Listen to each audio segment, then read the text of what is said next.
I think the number one and still continues to be sort of my big focus is community. I feel like I have won the lottery when I walk into the studio. I would say that most of us, when it comes to service-based industries especially, like we tend to put that at the top of the food chain, where it's just like, I mean, you get to cultivate the community.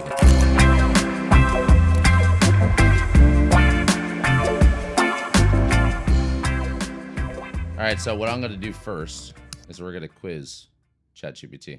Oh. I looked up Nicole Kennedy. Okay. And it says, tell me which ones are right or wrong. Professional ballet dancer. Yes. San Francisco. Yes. Used Pilates and part of training is ballet. Yes. Got into it in 2013. Certified. Yes. Opened up your gym in your studio in 16. Empowered Body Pilates. So you now have had it for 10 years. Almost there. I didn't realize how close we were actually too. Yeah. Because I was like looking it up. I was like, how long have you had it? I didn't know if you had it for 3 years or 30 years. I'm like, I have no idea. You're the only studio in California that holds a certain certification status. That is true. What is that? So that's a real Pilates teacher training based out of New York. We're opening a can of worms here between the idea of classical Pilates versus contemporary Pilates. Which I want to talk about for sure. I come from a classical Pilates lineage. Mm-hmm. My mentor, Alicia Ungaro, is considered second generation. Mm-hmm. So you've got Mr. Pilates, who he trained first generation, and then who she trained. So she's second generation, making me a third generation instructor. Nice. She is international, but she's not made a big footprint out here in California, and that's kind of my mission this year, is to help spread the word. Get some more trainings out here. Okay, and then obviously a mom. How old's your son? My son is 3. So you're super mom, super business owner. Only Pilates studio in California that holds that status. Super crazy. Super crazy. Try to get here sometimes. Yeah, exactly. Cool. So is that all right? That's all right. Okay, cool. Yeah. All right. So the first subject that I wanted to dive into, because there's a part of me that really wants to learn the differences when people ask. Like I was even just talking to a client yesterday. I was like, what would you want to learn about this conversation? And so I want to dive into Pilates first, of like how, from your kind of story of getting in from ballet to Pilates, like how did that all start? And then when you say classical Pilates versus what you're talking about, how would I separate that to a normal listener listening to this? Right. So take me kind of through the origin a little bit more. All right. So Mr. Pilates was an actual person. Yeah. Was interned in the Isle of Man during World War II. Mm-hmm. Came over through Ellis Island and opened his first gym. Okay. He called it a gym. It wasn't a studio, and it was very specifically designed for men. Mm-hmm. In fact, his very first studio was was near Madison Square Garden, because the motivation was to work with boxers, to work with athletes. Really? Okay. Yeah. How ballet and Pilates got connected was actually sheer proximity. Mm-hmm. There is a rumor out there that his gym was also in the same building as School of American Ballet, which is the big ballet school that feeds New York City Ballet and American Ballet Theater out of New York. Okay. It's not true. There was a ballet studio there. Got it. And that's how he began to work with dancers. Okay. Pilates for a long time was a very underground movement system. What year was this when that all started? So he was born in the 20s. His big heyday would have been in like the 40s and 50s. Okay. Yes. And he started building his method while he was interned. Okay. And then he brought it over and started continuing to develop the system. Through meeting different individuals, that's how he began to work with modern dancers. He became involved with SUNY Purchase, the dance program in New York. And then all of a sudden, there was this big explosion of dancers coming to him. Okay. And you went to Uncle Joe to be fixed. True fixed? Story. Yeah.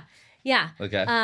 And meaning like for ballet itself? No. Or using so you Pilates would go, as a modality? You would often go with an injury. Okay. Or an ailment. And I think many of what we call the Pilates elders would say they would go to him for something, And a lot of times he would end up not even working on the thing he went for, Really? or that they went in there for to begin with. Okay. That oftentimes he ended up approaching the method or addressing the issues with the body from a really holistic place. Yeah. Really starting from the center and actually, pretty honestly, avoiding anything that was in its extreme state or where the injury specifically was. Okay. And I would say that really is sort of the crux of where Pilates, classical Pilates is. Okay. We don't treat the thing that hurts. Yeah. We aim to strengthen and balance everything around it. Got it. And more often than not, that helps improve the thing that's injured. Yeah. There are many types of Pilates out there right now. Pilates is having a really hot moment right now. Yeah, you guys got the wave right now for sure. Everywhere, Pilates is everywhere now, which is cool for you. The athletes are doing it. The super beautiful tiny girls on social media are doing it, and things are getting wacky and weird and crazy and. Hanging upside down from Bosu balls with straps, and just because you're on a piece of Pilates equipment, that's not Pilates. Yeah, for sure. So the difference between classical Pilates and contemporary Pilates and or reformer Pilates is this concept of being able to address the body in a whole state. Okay. We also look at Pilates as a system. Meaning traditional Pilates is not coming at it that way? Like if I come in saying, oh, I have back pain, we're going at the back for training or movement versus contemporary not being that way? Contemporary often comes from a standpoint of I'm addressing one specific body group, and I'm going to burn out that body group. Okay. Whereas classical Pilates, you are going to be working on all of the different pieces of equipment that are in the studio. You're not just going to be working on the reformer. The reformer is only one facet to the Pilates method. For sure. It's a great piece of equipment. Definitely has the most mystique. But if you are just training reformer, you are missing out on all of the other potential growth opportunities, working with the different types of springs, which direction they're coming from, how heavy they are, how light they are, really has the ability to strengthen both the concentric and eccentric way that our muscles fire, and is really looking to build efficiency versus strength and power. Yeah. What do you think is most misunderstood about Pilates for those who have no idea what Pilates is? That it's a stretching method. Okay. I could say I hear that all the time. It has nothing to do with stretch. It often is most comparison to yoga, and it's just not it. There is stretch in every single exercise, but there's also a good dose of work that's going to come with it, and a good dose of stabilization before you're even going to achieve that stretch. I would think of Pilates much closer to a strength training method versus a stretch method. Yeah, I agree. So when you, like, I always say this to the team or when I'm trying to explain things to people, if you were to dumb it down to a third grade level and say, hey, I am working with somebody or trying to sell somebody on Pilates or the idea or concept of it in a very layman's terms, what would you consider that as? Would you be like, because I'll give you my point of view. Sometimes when people ask me, because I always support Pilates, I like all these other modalities that I think, like, I mean, you understand kind of our concept and approach to training, right? It's definitely more on the strength and conditioning side, but still more movement based is kind of, three-dimensional, more unilateral movements. But I always say there's kind of two other like cornerstones that we're not going to get a lot of here, right? Which is like the aerobic side of fitness, which is like something you need to be doing by yourself. So like go walk, go play sports, go run, go bike, go do something you enjoy. But then there's also kind of the more movement side of it, which is interesting that you say that because a lot of people, I think, do say that from the outside point of view of like, oh, it's like yoga, but it's like strength training with yoga. And I'm like, I don't necessarily if I would put yoga and Pilates in the same bucket. Like these are separate modalities.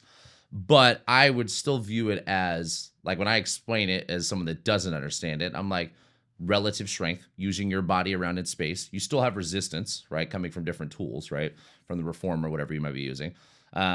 Lots of eccentric focus, lots of isometric focus, and lots of just like foundational work, right? How would you rate that assumption of Pilates for someone that doesn't do it? I think that's pretty accurate. Okay, and what would you add on top? If I had to try, you asked at a third grade level, What I ultimately end up telling people is you are entering a strength-based movement system that focuses on building your strength from the core, from the center, out through your periphery. Our goal is uniform strength. Like core to extremity type of work. Yes, exactly. Love it. Love it. So what about this Pilates wave that you touched on? What do you like? What do you dislike about the wave? Because it comes with pros and cons, I'm sure. It comes with pros and cons. Here's the good news. As other larger Pilates studios open up, I like to affectionately call them McDonald's sometimes. People try it out. Yeah. Right? It's an interesting entry point. I'm a little bit strict. I require 3 private sessions before entering my group class format. And that can be really intimidating to people. Yeah. So if they have the opportunity to go in and experience a group situation and it doesn't resonate with them because they're not feeling like they're getting enough feedback, they don't really understand the form, they didn't feel anything, they were placed in the wrong class and they feel completely blown out in their muscles, or maybe even they've tweaked something in a class. Those people, if they still have that interest, they're now coming to me and saying, I could not stand that. Are you that? Yeah. I'm like, no, actually, here, come experience something very, very different than that. Yeah. So in a lot of ways, it actually has driven the uptick of interest and business within the studio. That's good. And at the same time, because of this battle between what is actually Pilates, one of my most challenging experiences is when someone comes in and said, oh, I've been doing Pilates for years. I'm like, oh, great. Okay, cool. Let's hop on the reformer. Away we go.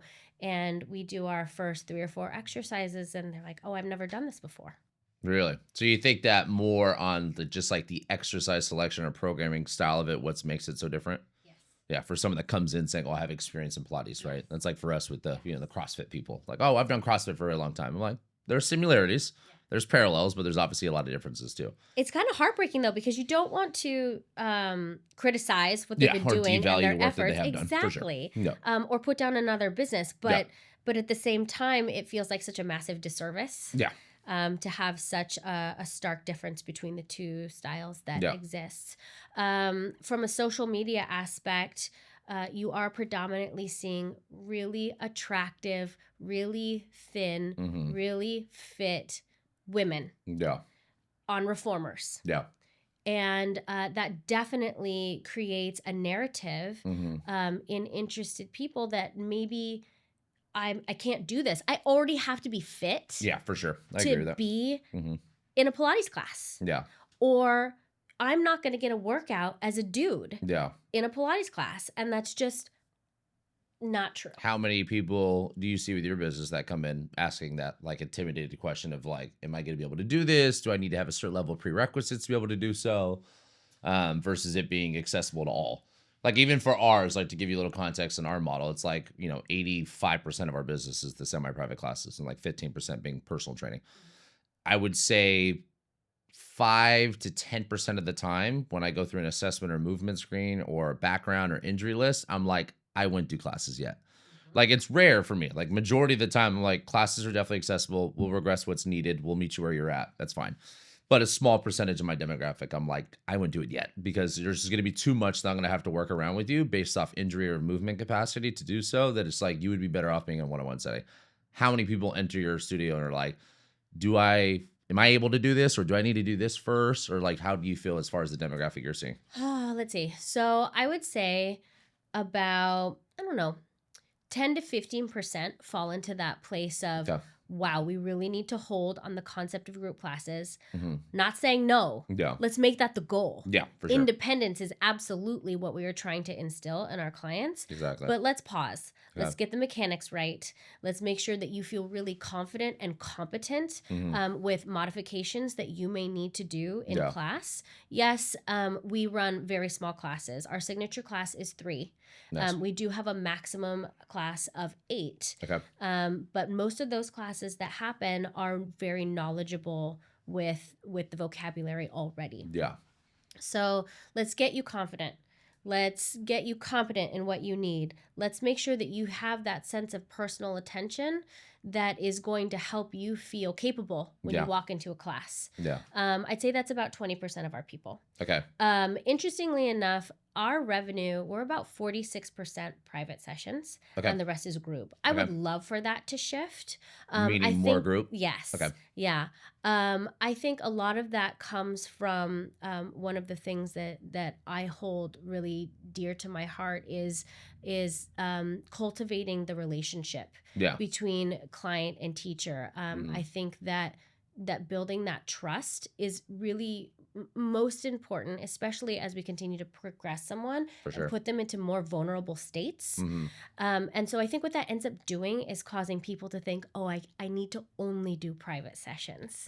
And so kind of sending them out the nest and letting them know that, no, you're possible, you're ready, you can do this, is sort of one of our biggest challenges as we are developing the client base. Okay, I want to come back to that when we jump into the business part, but take me through with the 20% on the front end, or even the 46% that you currently have doing PT. What do you think is, like, when you say, hey, someone is not ready for classes, what is that limitation? So that can be a couple of different things. It could be someone that is just been released from their physical therapist. And while they technically have a return to play release, they are still really trying to hone and maintain the skill sets that maybe they learned in PT through TheraX, whether it be pelvis stabilization, core stabilization, understanding, maintaining their shoulder girdle connection in relationship to how their core is going to function. Sometimes they're just not quite ready, and they're not going to be ready for that flow. And being able to maintain the delicate balance between both the concentric and eccentric efforts of working with the spring tension versus the weight.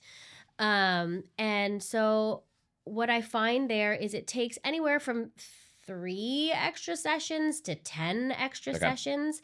It also might be the person's learning ability. Yeah, for sure. We don't demonstrate. Everything is fully auditory. The only way that we demonstrate is if we're like, okay, pick up your foot, and they're picking up their arm. Then we're like, okay, we've got to show this person. This is clearly a visual individual. It can be that learning curve that can sometimes be the delay. And then I would say finally, it's also the personal commitment of the individual. You know, coming in and taking a Pilates class once every 2 weeks is not going to serve you. And that's often one of the hardest conversations to have with someone. It's like, oh, okay, great. You want to be here? I need you here a couple times a week. How often do you see that? Like, we even, like, ours, I remember when I first opened up, I had, we had the subscription and the session packs, right? I had a 1-time-a-week membership, and it was like 6 months into the business, and I was like, fuck this membership. Like, I'm getting rid of it. I was like, A, I only want to sell something that I would believe in, and B, it's the highest cancellation membership because, of course, you're not seeing everything you want to see at the pace you want to see it, because 1 hour out of the other 167 that you're not doing anything is obviously not going to be a lot of weight to move the needle, right? On the goal side, what is like your avatar? Like, when I come and walk into your studio, what is like the normal goal that somebody has? Like, what are they trying to accomplish?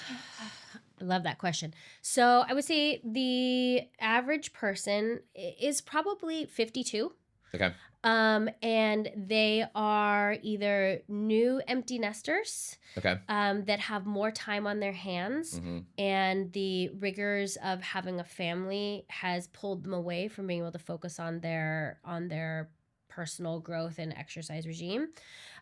Or it is new retirees who are moving into the world of supporting with grandchildren and want to be able to get on the floor with their grandchildren, take them on long stroller rides.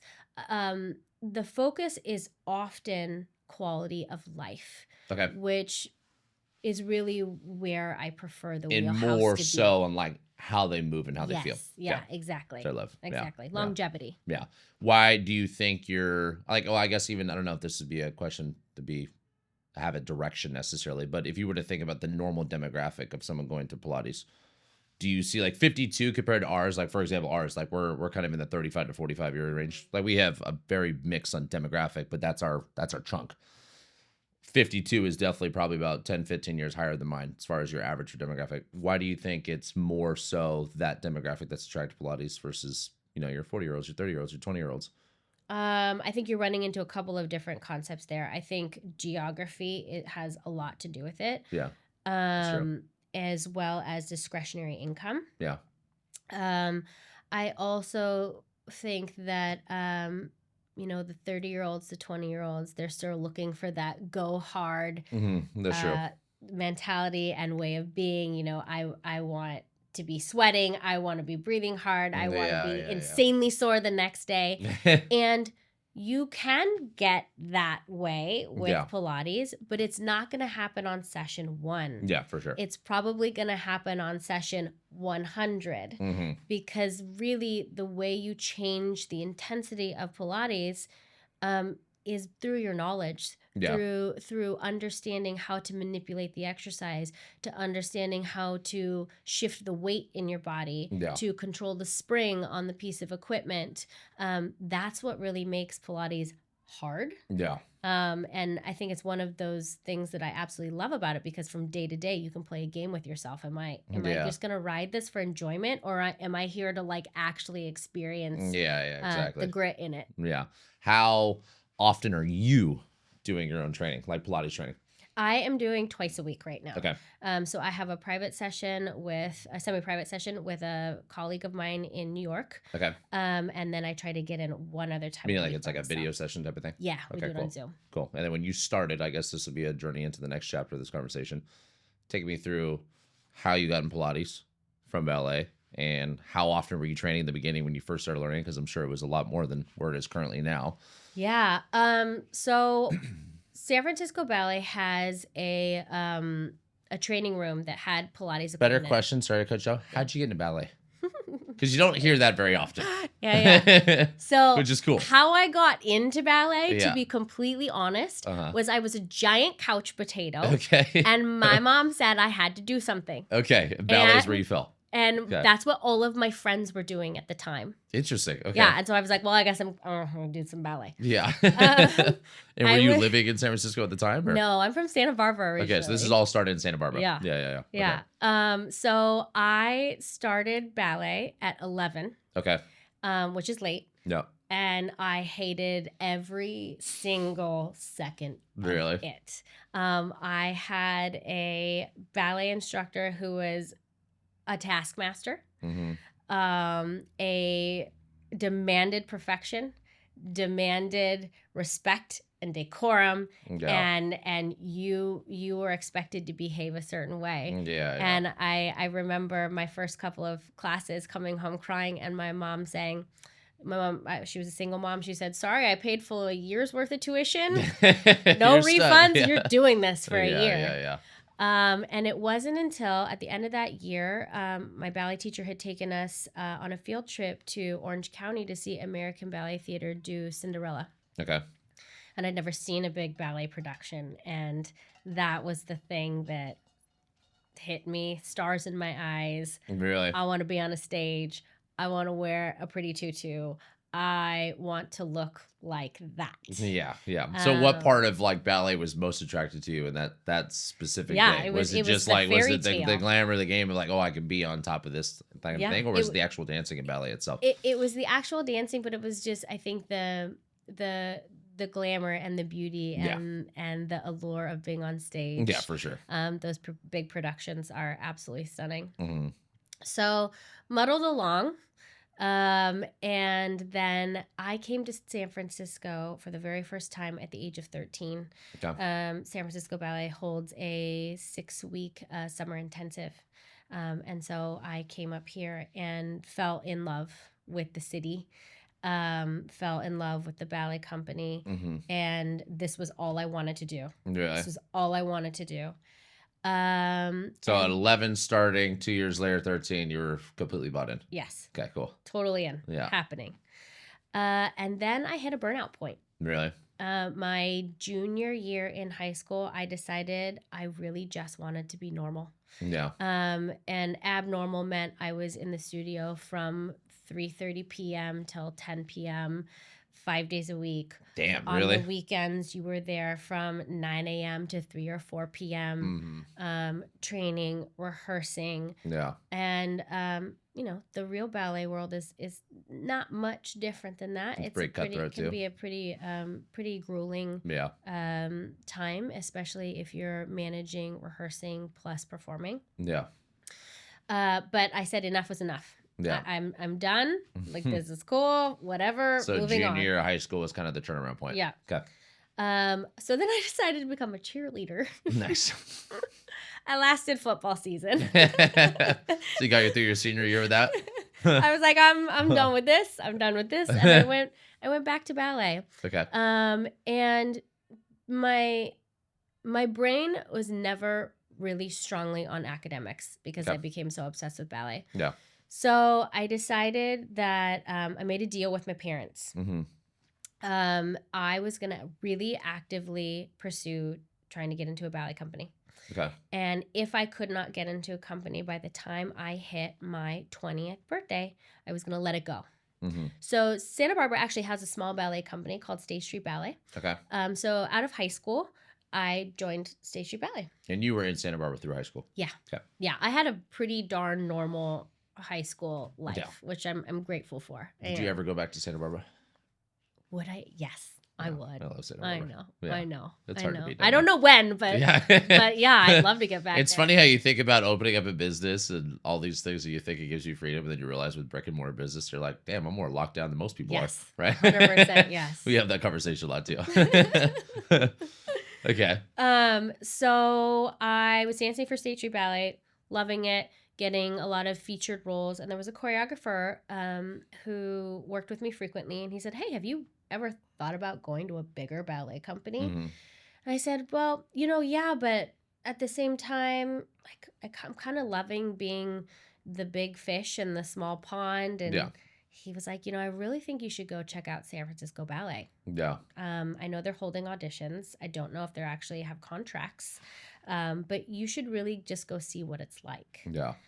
So I drove up here with my mom, and I thought I was going to be here one day. I took company class, and the director came to me afterwards and he said, well, how long are you here for? I was like, couple hours. Like a couple hours. Yeah. Literally. And he said, well, is there any way that you can stay? So my mom and I found a hotel a couple blocks away from the ballet. And we went to Walgreens, and I bought Woolite for my ballet clothes because I had brought like one set. Yeah. Stayed the night. The next day went and took class again and found myself in the director's office being offered an apprenticeship contract. Cool. Which I said no to. Okay. And then he sent me out, and he came back, and he said, well, then I guess you need to go sign your corps de ballet contract. And that's how I ended up. Okay, cool. Ballet. That's a cool story. And I can remember sitting in front of the company manager, and my phone was blowing up because my mom was like, we have to get on the road. Yeah. And she said, it's okay, you can answer it. I picked it up. I said, it's on my contract. I'll call you right back. Yeah. And hung up. And yeah, I then worked, that was like May. This is May of what year? This would have been 2004. Okay. I then spent the next 3 months working at the UCSB student loan collections department, purging promissory notes. Really? For cash so that I had money to be able to move up to San Francisco. Okay, cool. So I was with them for 6 years. The first year in a ballet company was always a little bit hard. They are trying to figure you out just as much as you are trying to figure them out. And my first couple months, I found myself pretty bored. Yeah. And there was this... With the ballet itself, or just in general, just being not used to doing everything? enough. I was so used to being in rehearsals all the time and actively dancing all the time, and getting really worried about getting out of shape. Yeah, getting fat, and I happened to run into the Pilates teacher who worked at San Francisco Ballet, and she introduced herself, and she said, I see that you're not super busy right now. You could always take a Pilates class. I was like, well, I don't really know what Pilates is, but okay, yeah, I'll give it a try. Yeah. And so that's how I took my very first Pilates class, and I absolutely hated every single second of it. Really? Yeah, I did. So your first Pilates class ever you did, this is 2004. Okay. So 2004, first time ever. Yeah. Disliked it. Why? Why? First of all, I'd never done any kind of real resistance training. Okay. So pushing out on those springs felt like the heaviest and worst thing ever. And I can remember asking her, is this going to make my thighs big? Like, calm down. No. You don't eat enough calories or protein for that. Yeah.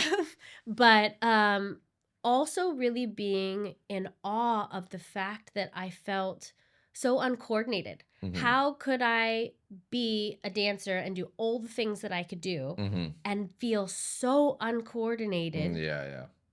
executing this? Yeah. And so then I started taking every single week because I needed to figure out why I couldn't do it. Yeah. And it really became the foundation of my sanity. Yeah. When I got injured, I had an ankle injury. Okay. I had surgery on my ankle, and 2 days later, I was in the Pilates studio training what I could because there's that accessible.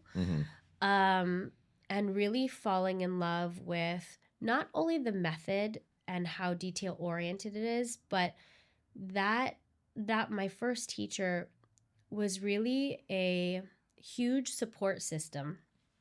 Being a ballet dancer can feel very isolating. Yes, you're working as a group. Yes, it is a community, but you are also sort of always in competition with everyone around you. Yeah. Which can be really fatiguing. For sure. After a while. Yeah. And so having that person to be a cheerleader, to push just enough. Yeah. Just what is that extra, like 0.5%, 1%? Yeah. To have someone else believe in my capability For sure. was really what was the thing that attached me the most to Pilates, and is definitely rooted in my business now. Okay. It's a huge part of the message that I try to relay. So you went 9 years of doing Pilates yourself as a student of it. So before you went 2004 to 2010 was my tenure at SFB. That was 6 years. Okay. Then right after that, she said, you know what, why don't you, I was going to go back to college. I thought I wanted to be a physical therapist. Okay. And she said, you need a flexible schedule. This pays decent money. Why don't you do a certification? Okay. So I did my very first certification, finishing up in 2013. Okay. I started teaching 30 hours a week almost immediately. Fell in love with it. Loved being able to work with people in a really detailed and intimate way. Yeah. And also still feeling like I was getting the opportunity to see and experience movement. Yeah. Which was a huge part of my identity. For sure. Became a teacher trainer for that training program. Continued working for this individual, made my way through my bachelor's program. So you did that all the way through school still? Okay. Yeah. Then was getting ready to apply for PT school and had to pause and question whether or not it was really something I actually wanted to do, given the fact that I was really already getting to live the job, the dynamic with people, cultivate the relationships without needing this secondary degree. Did it matter? For sure. I had the same thing. I thought I wanted to do chiropractic work. Yeah. And I was like, wait, I got to go back to school. I'm like, I'm already kind of doing that, Yeah. you know? So Yeah. it's true, right? I mean, Yeah. different disciplines, but like same kind of field. Yeah. And Yeah. the idea of, a super expensive student loan bill at the end of that, I was exactly. like, Separate thing. we'll pass on that. So you went 3 years from basically first certification being completed. 3 years later, where was the decision, the change of like, you have your ballet, then you have this, and you graduate college, and you're like, okay, I don't want to do PT anymore. I think I've already kind of found an avenue that I can express the kind of the same thing. Let's go open up my own. Where was that turning point? Whew. All right. So I went to work for my Pilates instructor. She had 2 studios. And this is where? Down here. One Okay. was in San Carlos. One was in Los Altos. Okay. I think when you decide to open your own space, it's a couple of different things. It's ego. For sure. I can do it better. Yeah. Yeah. Two, wanting to spend more time cultivating that community. Mhm. When I finally made the decision that I wanted to open a studio, I was getting to participate more in these continuing education events Mhm. that felt, because they were so focused around one concept, one discipline, everyone had a like mind. I wanted to cultivate more of that. Mhm. And I felt like I needed to do it under my own brand, Yeah. and in my own way. Yeah. So I took the plunge and didn't really know what I was doing when I decided I was going to open a small We never do. business. My first 10 years later, still doing the same shit. Yeah, right. My first studio was 700 square feet, and it was me, myself, and I. Then you were here in Los Altos. Yep. Okay, cool. Yep. You could have walked by my studio a dozen times and never known it was there because it was just this little tiny door. And I liked it that way. I was fine with it. Yeah. Started with 10 clients. Mm-hmm. Yeah, but these are just people that like you've already been training in the area kind of thing. So you already had like a little book of business. Exactly. Cool. Exactly. Yeah. How much did it cost you to open up your first? 35,000. Okay, cool. Yeah. Yeah, I think I did mine for like, it was like 45 or 50, whatever, with everything, remodel equipment, the whole nine yards, right? Yeah. But I tried to do as little as I could to the interior. for sure. The big investment is always the equipment. For sure. And so started working 30 hours, then 40 hours, Mm-hmm. then 60 hours. Yeah. And I was like, oh my God, help me. Like, what do I do? What do I do? And fortunately, I had a colleague that introduced me to a teacher who was teaching out of her home. Okay. And I met her, and she was, was a contractor at the time because we weren't required yet to do employees, but she would have been employee number one. Okay, cool. And I was very frank with her. I was like, I've never done this. Yeah. I might mess this up. Yeah. Please tell me if I'm doing being an awful boss right now. Yeah. I need to learn from you just as much as For sure. you need to learn from me. Yeah. What do you think was, like, I know my answer right away in my head for this one. What do you think was like the biggest fear? Like, it's funny when I tell this story about like my part, there was so much when you mentioned ego for me. It was like, I'm like, I can do this better. I see these gaps in like the model here. I see this gap in the industry here. So like I had like, somewhat of a business plan and attack, and I felt very confident in the skill of training, right? Like I started off in sales. There was a part of me that felt very confident in sales. But there was a couple parts of business where I'm like, I have no fucking idea how to do this, right? Like what part for you when you started your own was like, or was there, but like that you felt like, oh shit, I don't know if I will be successful with this, or oh, I really need to learn more about this subject? That's a good question. So, I mean, same. I felt great about the training. Felt really confident about what my product, my service. Yeah. Running a business. Mm-hmm. Like all the financials. Okay. All the analysis. And I have to be really honest, like I'm about to be 10 years deep. I feel like I just got a hold on that in the past 6 months. Yeah. I just took a deep dive. Goldman Sachs has a program called 10KSB, and they select you along with, I want to say there's 60 other businesses in my cohort right now.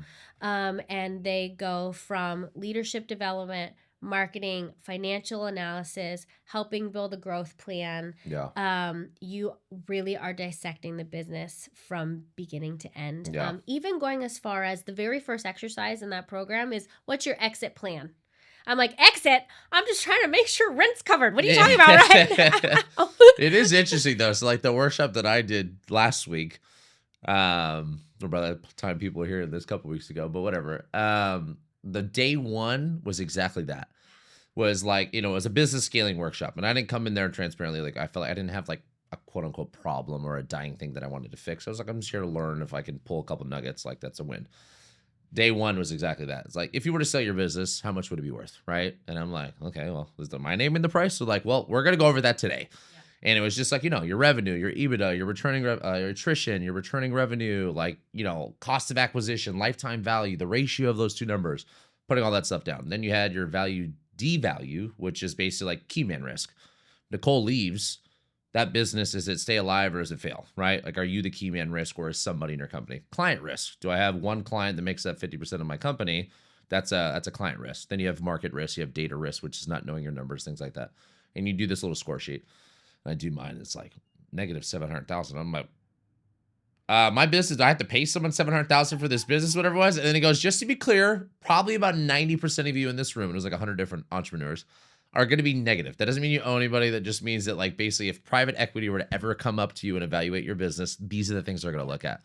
It was interesting because, like, for me, I would say more on like the business scaling side of it, of like, what would it be like if you were to exit, like that question, right? It's not so much, I think, the framing of like, oh, I'm building this business to sell. Plenty of people do, right? Like, I think in us living in Silicon Valley, we're surrounded by a lot of that where it almost feels normal when like the reality that it's not. It's like a lot of us are not raising capital. A lot of us are not planning on selling this. A lot of us are not planning on taking it public. Like, we have our private enterprise, and it might be a mom and pop shop of one location or a few locations, but like that's our goal.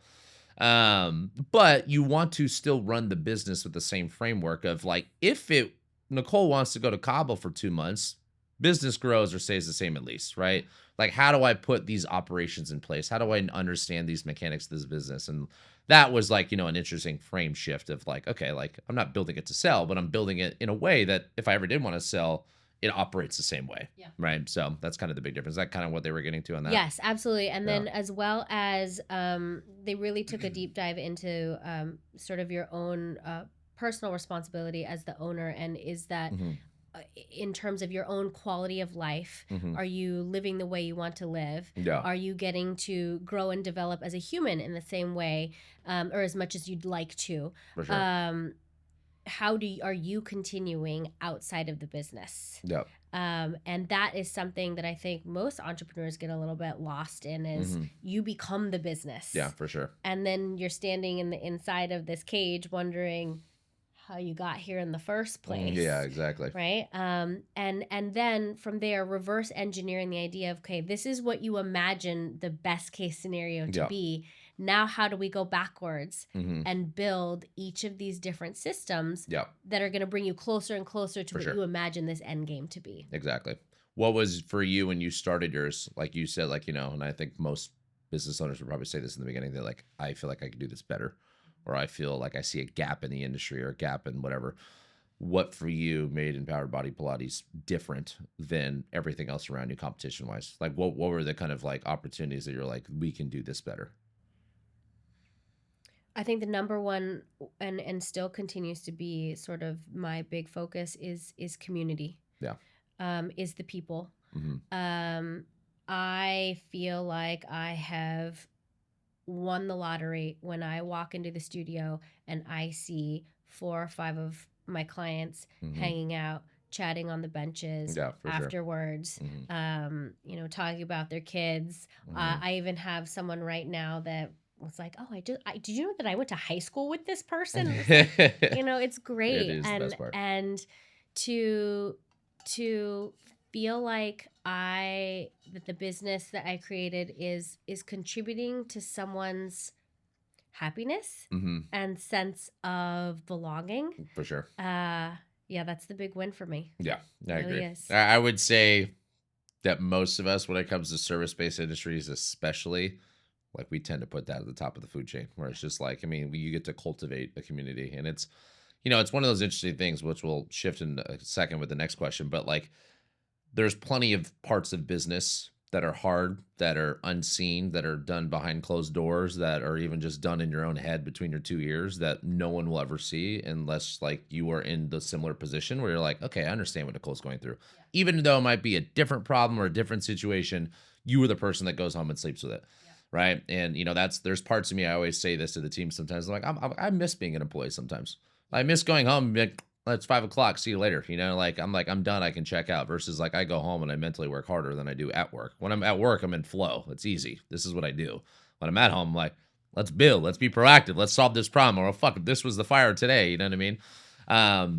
So I think the community is always the part that kind of brings me back to like, I always say it's the root of the tree. It's like the thing that like keeps me grounded. It's like, this is what we do and why we do it, more importantly, and every little event or community event or thing we get to do together, or what you're talking about, I love too. It's just like people hanging after class. Like my mom was a aerobic instructor at 24 Hour Fitness. So like I grew up in a daycare at a gym, basically. Some people ask me, like, how'd you get started? I'm like, I was a baby in a backpack in the middle of a step aerobics class. So like I grew up around that, but my mom would always go to Starbucks with all the girlfriends, and they would drink coffee for 3-4 hours, and I'd go play in the weeds. Like I just grew up around that, and it's just like that community piece is the thing that, and especially more so now than ever. Like the pandemic was as hard as it was a big paradigm shift for me to understand some of the core things fundamentally for humanity. Like that we need X to be happy as humans, and we don't need Y to be happy as humans, right? And it's like, cut this shit out and focus on this, right? Yeah. And for me, the gym, like when I started working remote, I don't know if you guys went remote, we'll touch on this, but like I went remote for a period of time, and I told my wife, I was like, I think I might like this. Like I was like, I might be able to, I've never done it. So there's a little bit of just it being new, shiny object syndrome. B, I was like, I can go anywhere. Like I'm a beach bum. Like I need to be on a beach. So I was like, I can work in Santa Cruz and maybe we just move there, It took me 48 hours to figure out that I was not a remote worker. Yeah. I was like, fuck this. I was like, I need to be in front of people. Yes. I need to have social interaction. I need to have just the physical reality of being next to a human. So it was interesting. But the community part has always been, 100% the groundwork for me of like, okay, this is my lighthouse. This is why I do what I do. This is why I'll take the punches every once in a while for these things. Okay, well, let's talk about the fun stuff. Take me through, obviously, pandemic, I'm sure was hard for everyone in our industry, and this doesn't even necessarily need to be a pandemic question unless that is your answer, but overall, 10 years of running a business, I'm sure you have lots of highs and lows. What has been the hardest part that you've gone through, learning experience-wise? Ooh, good question.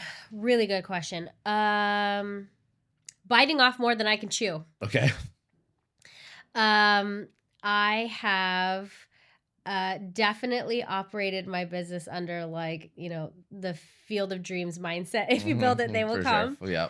And occasionally it's been like, oh, they're not quite coming yet. Yeah, exactly. And I think that what that does for you as a leader, as a business owner, is you continue to have to cultivate the narrative of I can, I will, this is possible. Yeah. And it's hard to keep that going for sure. Day in and day out. And when we lose it, as leaders, our team loses it too. For sure. So that takes a fair amount of stamina and endurance, and really having a true passion and love for what you believe in. Yeah. Pandemic was brutal. I can remember, I think it was March 17th, 2019. We got the announcement that we were going to close for 2 weeks. Remember that? Yeah, I remember I was like, 2 weeks off. Yes. I'm going to get so much done. I'm going to work on my books. Yeah. I'm going to get that. How many clients did you guys have at that time when that happened? Really steady clients. We probably had about 65 to 70. Because I remember, it's funny that you say that, because there was two parts of feelings that happened with that announcement. I was sitting on the couch next to Coach Mike, and I was like, fuck, we're shut down. And I was like, initially I was like, there was a part of me that's just like had the typical revolt of like, fuck that, you're not telling me what to do. And I was like, all right, well, whatever, this is the reality. My first brain went to, fuck, I got to go individually freeze all these people. It's just like, I got to go into everyone's account and then click freeze. And it's like, in the way, I don't know how your CRM that you use works, but it's like, I have to set dates. Yeah. So it's like, I'm freezing you from March 17th, 2020 to April 1st. We'll reopen. Sure. And then do that for, I think we had a couple hundred people at the time. And then I was like, and then I got extended, and then I got extended, and I extended. And I remember that was my first thought, was actually like, I learned to appreciate a little bit of the time off eventually.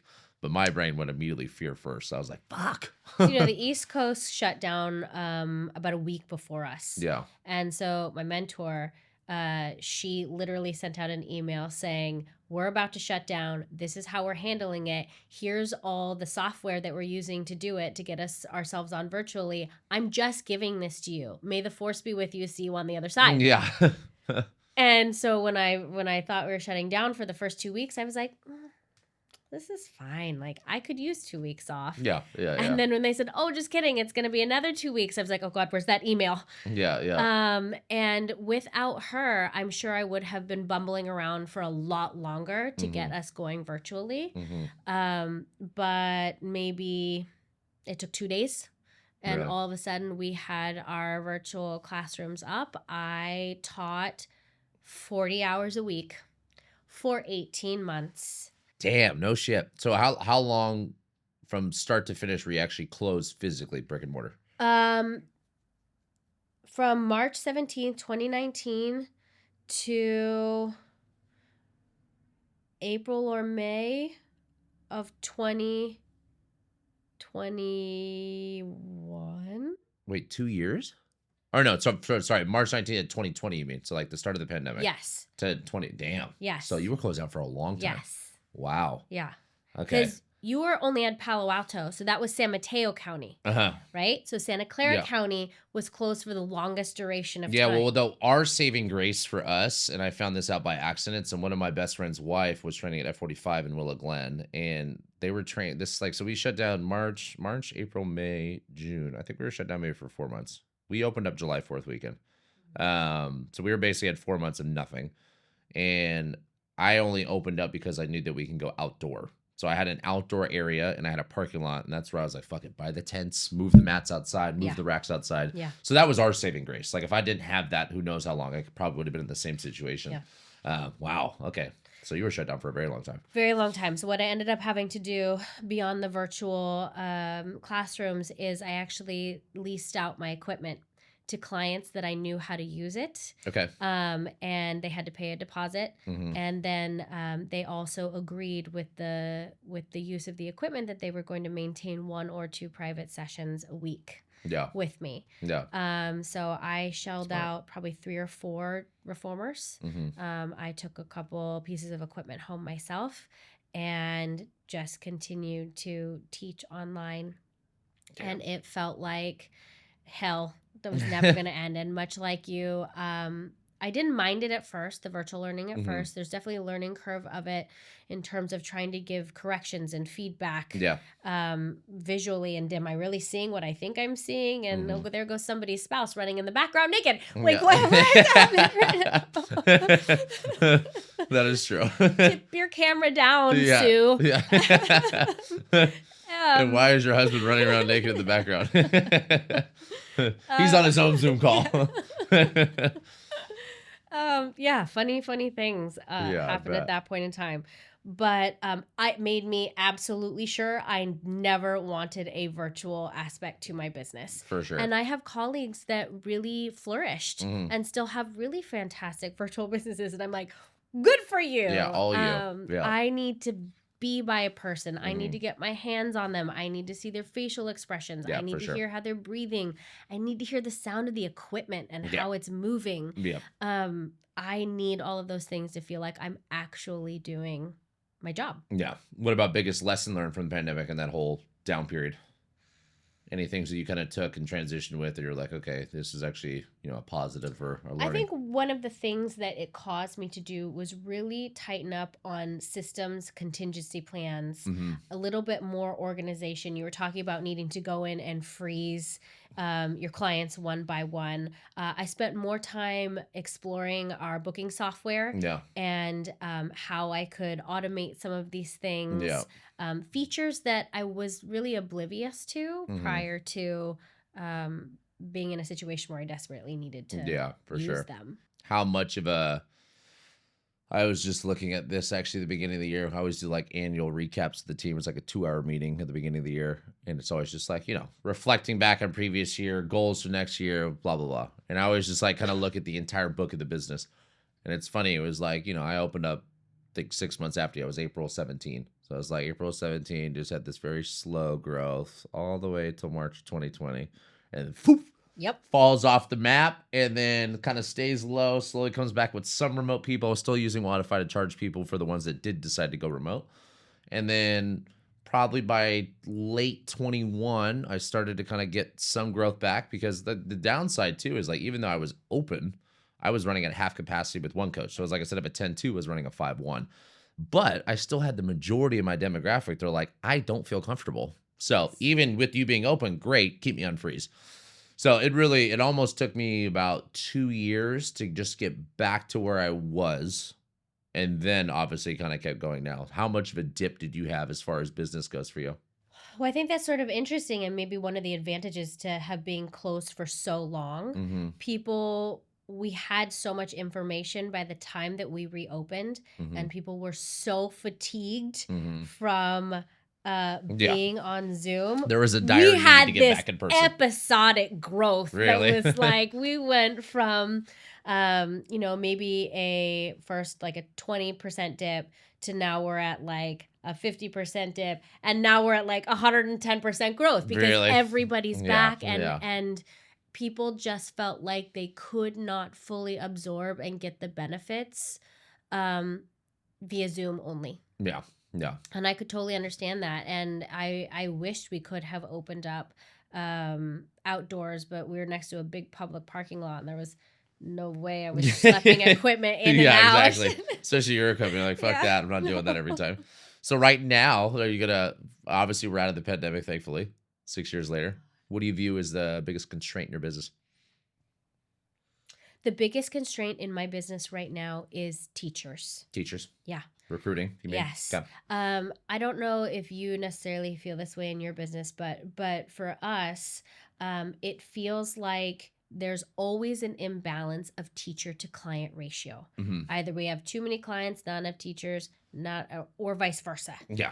And a lot of Pilates instructors or a lot of individuals decide to go into the Pilates industry, not only for the love of movement and Pilates, but the flexibility of schedule. Mm-hmm. And so to find individuals that really want to contribute consistent and significant time to the business Sure. can be probably the biggest and most painful aspect of things. 100%. And then to fill their books, that secondary, it happens in time. Mentorship helps with that. But finding those quality people that really want to commit time I agree. is the biggest challenge. I think that was like what I said last week when I was at that workshop. I was like, if I had to say one outside of myself and decision making of like speed of what I want to do, it's definitely, I mean, we're in a service-based industry with people, and your product, I mean, for you as far as programming or what people come to your studio for, it's like, hey, you have the product developed already, right? Now getting a human to replicate that product or serve that product to another client,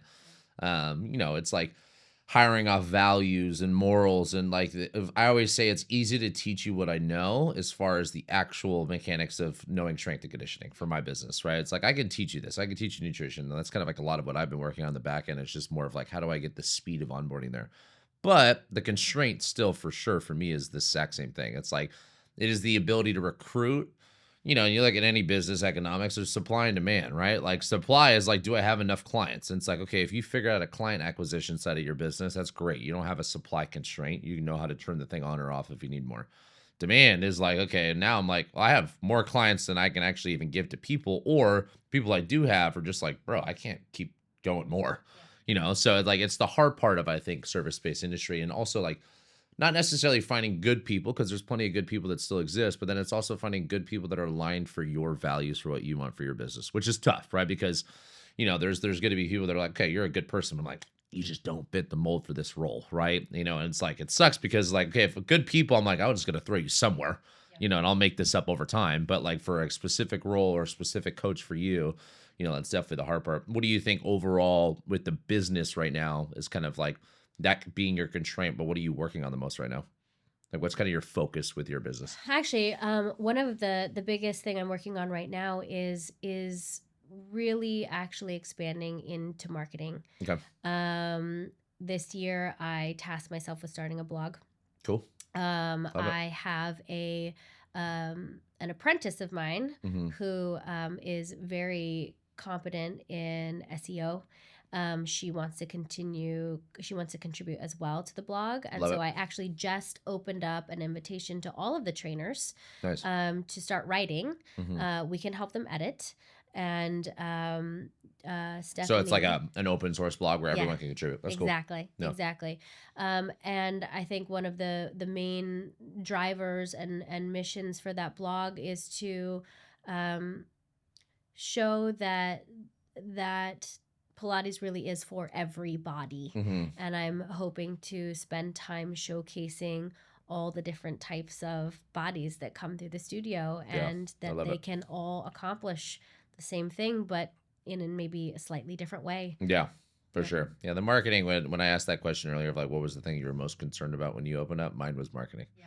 You know, I was like, I came from sales and management, obviously being in training for so long. So like I felt confident in that side of the business. I was like, if I get people in front of me, I don't have a problem. How do I get people in front of me is the question. You know what I mean? Like I'm not the marketeer, you know? But marketing was always one of those things of like, okay, understanding just like how marketing, or just like, you know, it's interesting. If you understand sales, you can actually understand marketing pretty well. And I just made it like this, like kind of, I closed the wall between these two, but I'm like, wow, these actually are just the exact same thing. It's just like a form of communication, understanding human psychology. But then the part that I think is, like, you even asked this question on the email when I first like reached out about doing this, of like, how do you feel like even just having Elliot and Chaz, and like even just this stuff with the podcast or some of the content, you know, for my business, I felt like I got to a point probably after the pandemic, I would say, was where I really understand it granularly of like, okay, I understand the paid ads. I understand like Meta and how Instagram and Facebook's, and I kind of really started to know my numbers and my ROI. I'm like, okay, I know how this works, and I can turn it on, I can turn it off, and how much cash flow I need from it based off whatever the demand is. That's what I need. So learning that, but then there was also a part of me that was like, and this kind of what I've done the last 6 months with my business was like the branding side, right? Like, you know, I kind of marketing to attract a client is one thing, but then also building brand, right? You know, that was something that like on the personal level and the company level is interesting as a small business owner, is like, there's some subjects over here on the personal side that I want to talk about that are maybe not going to be help me grow my business, right? Or not going to be conducive to my business. Like for me, like I love talking about business.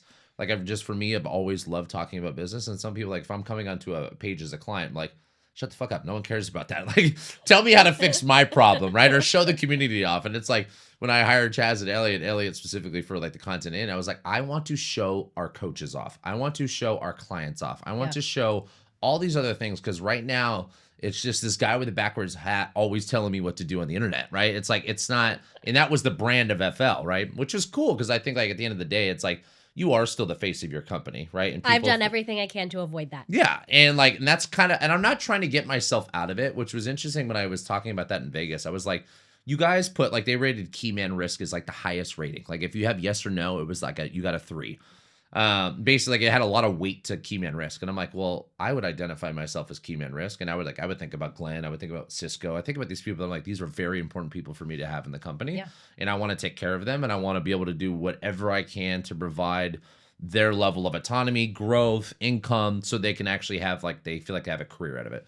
But I was like, well, am I supposed to pull myself out then? Like, you know, that was kind of like, I was almost confused of like, am I supposed to remove myself as this identity, or am I supposed to be involved with it? And then one guy was like, be involved with it. Like, I mean, the cool thing, like I've always been like a support local guy. Like, it's just kind of like, I grew up and that was just kind of like always just like my culture. It was just like support local, support small. And I think the thing that makes you different than going to, I mean, what's the fucking franchise with Pilates now? Club Pilates, that's, you know, one of those, the McDonald's of Pilates, you call them. Yeah. Right. So like why would I go to you versus Club Pilates? And for me, I think a lot of people resonate with this is like, they want to support something that's small. They want to support something that's local. And this idea of like removing your face completely, like for me, I'm like, I don't think it actually makes sense. Like, I think it's an important part to like have a bridge between these two things of like, there is a personal brand that Nicole or Corey will have. Then there's a brand that Empowered Body Pilates and Functional Lifestyles will have, and they can coexist. Like they can be a part of each other. So when I started doing this with like just some of the content, I didn't really necessarily have, which is weird because I'm very numbers driven, like an ROI expectation from it, right? Like I was like, I didn't put that spend towards that of like, the first thing I did is I took paid ads off. I was spending about $5-6 grand a month on ads, like when I was at my peak. And I was like, okay, I'm going to take that off, and I'd rather shuffle it to paying these guys, right? And it was like pretty much net even for me. To answer your question on the email, have I seen growth as far as the business goes? I would say probably not on like the client acquisition side. What I have seen is excitement from coaches, right? Because they feel like they are now a part of a brand. They are now a part of something bigger that they are showcased. Clients, like, you know, like our powerlifting event, even just showcasing like some of these videos of the community lifting and lifting each other up. You see how much engagement there is, like just in between the individuals that are a part of the brand. So for me, that I'm like, okay, in an indirect way, there's an ROI, right? Yes. Because like that is going to help me with retention. That's Yes. going to help me with the brand. That's going to help me with the identity of like who we want to be known for, which to our point is like, what's our why? It's like, it is our people, right? And there's a degree of things that are invested or spent on the company that I don't look at as like, you know, when I'm doing ads, I'm like, if I'm putting $1 in, I want to get $3, $4, $5 back. Like I need to have a positive ROI. Some stuff I'm like, I'd rather just do it for, you know, the PR. I'd rather do it for the retention. I'd rather do it for bringing the team closer together or the clients closer together. So like there's parts of that, like that's kind of what I'm like really trying to focus on is like building more back end systems. Yeah. Right. Because systems are, you can copy and paste, people you can't. So it just makes us more efficient with our jobs. Right. Because like for me, my limitation outside of just recruiting good talent, like it was interesting through probably the first 8 years of the business, I felt like I had enough of a referral pipeline. I just knew enough people from being in this industry. I've been doing this for 18 years where I was like, I know enough people. Yeah. And I was able to get a hire, another hire, another hire, another hire. Then eventually, sometime about a year and a half ago, I was like, fuck, like I'm running out of friends. Yeah. And I'm not going to go make new more friends. I'm like, now I need to actually start going to paid systems of like acquiring talent. But it's very time consuming for me. If I hire you, I spent 16 hours in a whole weekend going through our curriculum to get you to a level 1 coach. Yep. And then, you know, the management that goes into it, the education, the manager meetings, there's like a lot of little things. And I was like, okay, I want to take a step back. Like maybe let's put a pause on the growth of the business for a second where, you know, I kind of think about this like the slingshot effect is kind of what I always say to the team is like, there's going to be moments in life where you're going to feel like you're getting pulled backwards, but it's going to propel you 10x forward. Yep. And the branding part for me is I think like to your point, not to ramble on, but it's like, it's a degree of marketing because marketing is like how you present yourself. Right. Right. You know, I always use this in sales training. I always use like dating as a weird analogy for people. You know, I'm like, hey, like when we go to a bar and I meet you for the first time, if all I do is talk about myself, no one finds that attractive, right? I'm like, it's all about the other person, right? Like make it about them. Yes. Marketing is if I come up and he dresses like shit, he smells like shit, that's bad marketing because that's my perception of him, right? Yes. You know, and that's what I think about his brand. That's what I think about his marketing is what are people perceiving Nicole as? What are people perceiving your business as? And like that marketing could be a direct intent of I just want to acquire a customer, or there might be an indirect benefit of like, I just want to build a brand that people associate with, right? That are like, I associate with this approach to Pilates, right? You know, because I think about that, like we talked about in the beginning of the episode, I'm sure there's so many people that don't have a full understanding of Pilates, right? And I think about this, like one of the faults that I had in the beginning of the business is I had a hard time getting myself to the consumer level, right? I would speak at what I knew. And I'm like, this is great. Yeah. This is movement-based, blah, blah, blah. And they're like, I don't know what the fuck that means. You know what I mean? Like, it sounds, get a six-pack? Sounds cool to you. Yeah, exactly. Does this solve my problem is really all I'm here for. You know, so like really making that, like those association changes for me was like hard in the beginning because it's like, you know what you know, right? And you know Pilates better than most people will ever know Pilates. So when you speak about it, you would be like, it's like I always tell my wife, she's like, well, I want to eventually learn snowboarding. I'm like, well, when we have a son, we'll get you lessons for both. Because I'm not going to do it because I feel like it'd be bad for our relationship. Because it's one of those skills. I'm like, what the fuck do you not understand? You know, but like that's how a lot of our stuff is with business. Is like, I'm like, I don't get what you don't get. Right. But the reality of it is like, okay, like there's an understanding that like, okay, these people are not me and these people are not doing this professionally for a living. Right. So it's the fun part of business, though. I think it's just the machine of little things that you're going to continually fix. And you're going to put more attention to one thing and this is going to fall apart and you have to come back here and just, you know, it's the part of the growth. Okay, let me ask you a growth question. Where do you want to go with your business? What's the next year or 10 years look like? I love that you're asking me this. So my big giant whale of a fantasy is to, first of all, buy a building. Okay, cool. Love it. I would love to see Empowered Body grow. Maybe it's not Empowered Body anymore, but the big dream would be to create sort of a holistic wellness center. Okay. I would say one of the pain points that I hear from my clients frequently is, you know, I have to go see you and then my massage therapist is over here and then my chiropractor's over here. Mm-hmm. What if it becomes a collective For sure. under one roof. Yeah. That, Pilates lives there. I teach another movement system called gyrotonic. Gyrotonic lives there. There's an osteopath. There's a chiropractor. There's a nutritionist. There's personal And trainers. do you see this under one building, one address, or you think about like, because there's parts of this, like actually last time I was in Santa Barbara, we ran into a guy. It's where the F45 is, and I forget what the coffee shop name is, right behind State Street. Whatever. And this guy was talking, and he was basically saying that he's part of commercial development now. And he was saying that like one of the things that a lot of these commercial developers are going towards now is they're trying to find these like holistic strip malls, right? Meaning I'm going to buy 2, 3, 4, 5 units, but we're going to make all these businesses complementary to each other. Yes. So he's like, F45 has to be next to a coffee shop, right? Like was kind of his example where he was at with that current building. So do you see it more as something like that, where it's like different addresses close, or you like the goal would be, hey, I have everything under one address, one roof? I mean, I think the goal would be a one-stop shop. Okay. But if it's living nearby, and I think most importantly to make something like this work and work well is you really are looking at a collective of movement and nutrition and health and wellness practitioners with like-mindedness. Yeah. That are interested in working cohesively and collectively. That's really kind of the fantasy. Yeah, I agree with you though. It is such a big gap, right? It's just like the hard part for most of our clients is like the fact that they are going to different things, right? You know what I mean? It's like, why not just bring everything under one roof? Yeah. Right. It would be great. Okay. What about your idea of work-life balance as a business owner? Ooh. Do you feel like you have good balance between what you do, owning a business, which is going to kind of segue into the last piece, which is obviously being a mom, but how do you feel like you've managed that so far?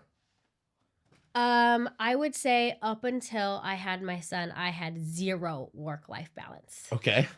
So probably opposite of what I thought the actual answer was going to be. Okay. Explain more. At one point in time, I used to teach 60 hours a week, and I would just teach and teach and teach, go home, collapse, wake back up, teach and teach and teach. And there was a part of it that I absolutely loved. Yeah.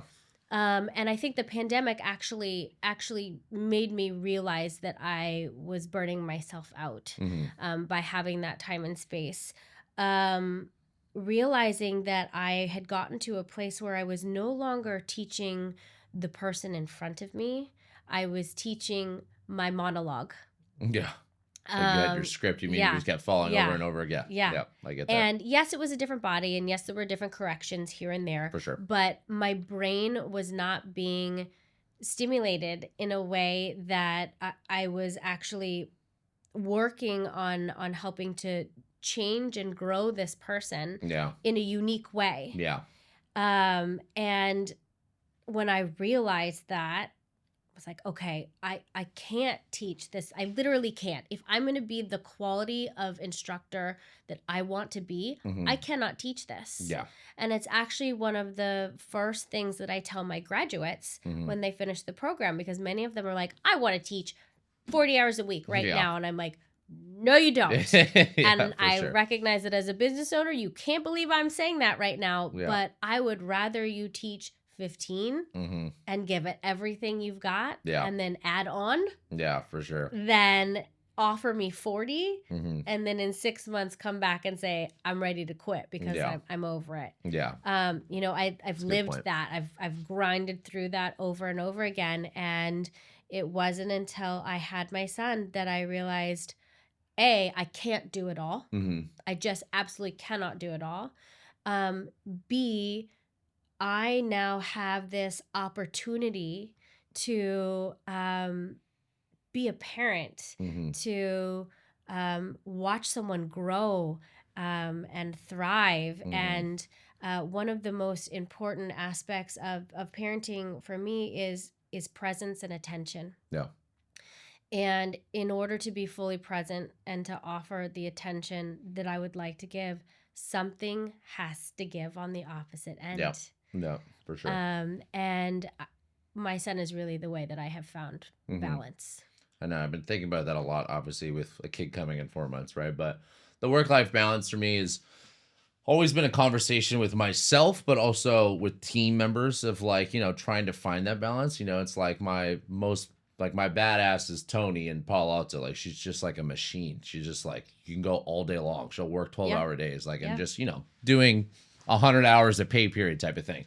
So there's that extreme. Then there's the other extreme of like, some people are like, I honestly can't give you more than 20 hours before my cup is empty and I really don't have anything to deliver on the floor anymore.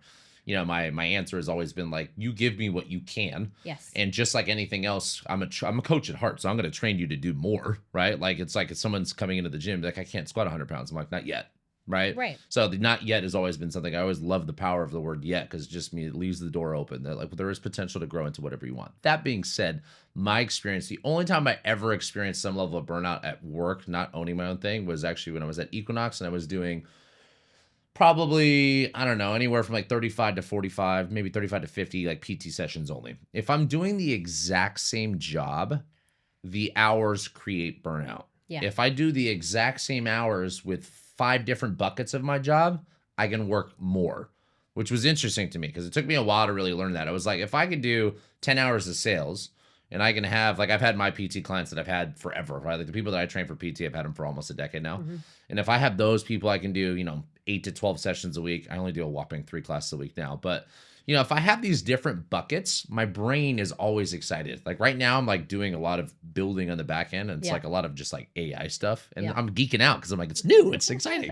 But it allows me to kind of get into a flow of some extent because, like, to my point earlier, it's like when I show up to work, I don't really reach the flow state as easy because it's like what you said is like visceral to me, because like there's a script to our job. Yes. Right. And it sounds weird for someone that's listening to this as a client, probably like, oh, they're just saying the same shit to everyone. The answer is no, I'm not saying the same shit to everyone, but I am asking the same frames to everyone. Yes. Right. How are you feeling? Where are you at today? What's the energy? How did you sleep? Whatever, like all these little adjustments. So there's a frame that's parallel for every single person we work with.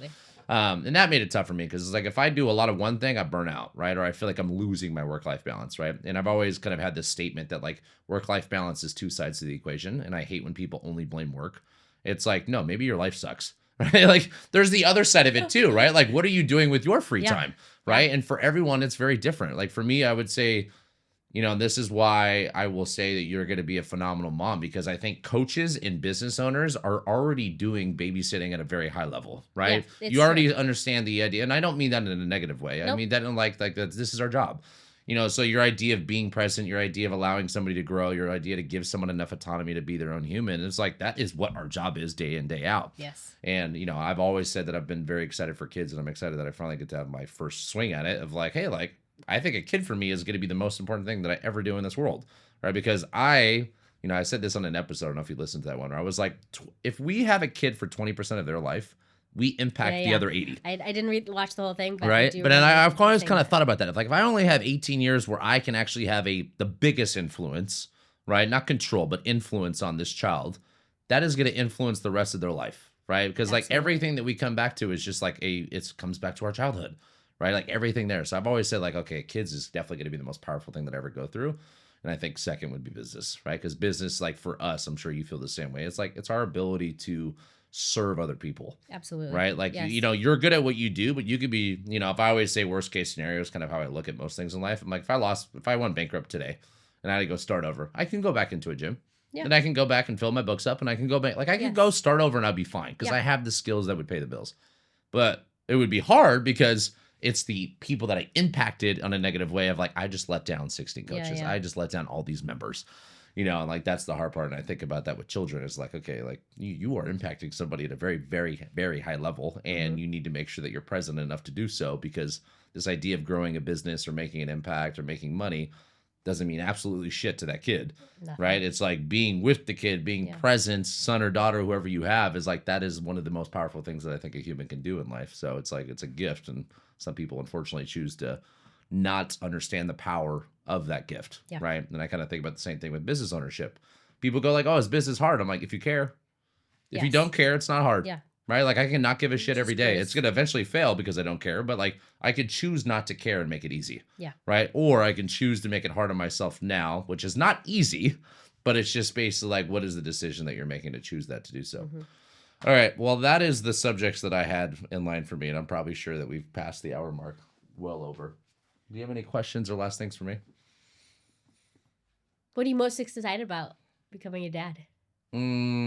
Like Like, what are you like? Yes, I can't wait to live Honestly, that. I feel like, and my friends say this all the time. My wife knows this, that I'm like I'm a grown like child still. Like even though I'm 35 years old, I still feel like I'm like 15 at heart in so many different ways. So there's part of me that I feel like I'm most excited about. Like I almost bought a fucking stupid $5,000 go-kart the other week because I was like, oh, he would love this. He was like, he's not even out of me yet, you know?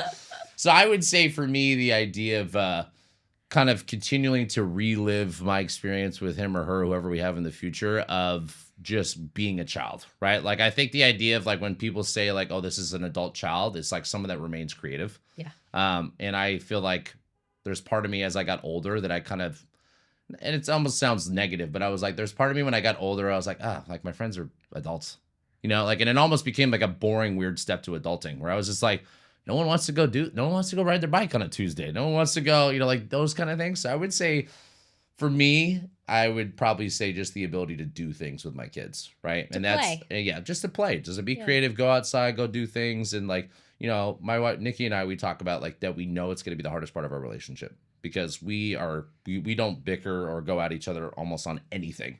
It's a little bit different now with pregnancy because she's just a different person. That's totally normal. Hormones are no joke. But all the best ways. But we know that like the parenting style, we grew up very different, right? And she is a phenomenal person and had the exact same outcomes that I have, and I was grew up a different way. And it just goes to show you that like there's multiple routes to get to the same destination. Yeah. So I'm also kind of, you know, in a weird way excited for like just seeing how we parent together too, because like that is, you know, a thing that I think a lot of people struggle with and juggle with. Yeah. But overall, I would say just the idea of playing with the kid, being creative and having fun. That's pretty great. Yeah. I think the greatest thing that I am learned from my son is how the simplest thing can bring the most joy, whether it's, you know, tracing dirt with a stick. Yeah, exactly. Or, you know, running up and down the driveway with Pepper, our boxer. Yeah. You know, it's just to experience him having so much joy in the most simple way. It's just, it's amazing. It's beautiful. It's like, oh yeah, we actually don't need all the stuff. Yeah, exactly. It's incredible. Right? Yeah. And it's funny that, I mean, I'm sure you probably have had this thoughts plenty of times, but it's like, it's interesting that when we grow up and we become adults, that there's all these other contingencies and conditions that are needed to be happy for most people. Yes. And the reality of like a stick and dirt can make your son happy for a very long time. Yeah. For hours. Yeah. Right. And I'm like, why did we lose that art? You know what I mean? Like the idea of just boredom being fun. Yes. Right. And so it's interesting. But yeah, I'm stoked on it. I'm excited for it. I'm excited for you. Yeah, thank you. All right, well, where can people follow you, find you, your blog, whatever, all that stuff? Well, our website, cool. empoweredbodypilates.com. Okay. Our Instagram is at empoweredbodypilates.com. Cool. If you want to experience some of the weird and twisted being that I am outside of my brand versus the studio brand, I'm at Nikki G at Instagram. Cool. Yeah. Awesome. Well, I appreciate you. Thank you very much.